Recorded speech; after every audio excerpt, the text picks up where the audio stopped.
সংস্কার কমিশনগুলোকে দ্রুত সময়ের মধ্যে কাজ শেষ করে নির্বাচন দেওয়ার আহ্বান জানিয়েছেন বিএনপির স্থায়ী কমিটির সদস্য অবসরপ্রাপ্ত মেজর হাফিজ উদ্দিন। রবিবার প্রেস ক্লাবে এক সেমিনারে কথা বলেন তিনি। হাফিজ উদ্দিন বলেন, আওয়ামী লীগ গণতন্ত্রকে নির্বাসনে না পাঠালে জুলাই আগস্ট বিপ্লবের দরকার হতো না। এই বিপ্লবে বিএনপির অনেক ত্যাগ আছে জানিয়ে তিনি বলেন, এই অভ্যুত্থানে 422 জন দলের নেতাকর্মী শহীদ হয়েছেন। মানবাধিকার ও গণহত্যাকারীদের আর এদেশে প্রতিষ্ঠা করা যাবে না বলেও মন্তব্য করেন তিনি।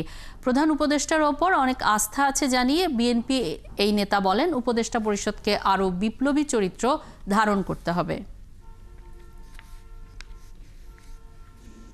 এই কমিশনগুলোর মাধ্যমে তারা বিদ্যমান রাষ্ট্র ব্যবস্থায় কিছু সংস্কার আনতে পারবেন বলে আমরা আশা করি, তবে দীর্ঘ সময় নেবেন না।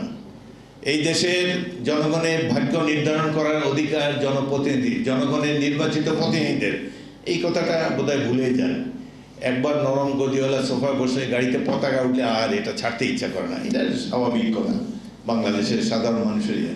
তো এই মোহমুক্তি আপনাদের হোক, এটাই কামনা করি।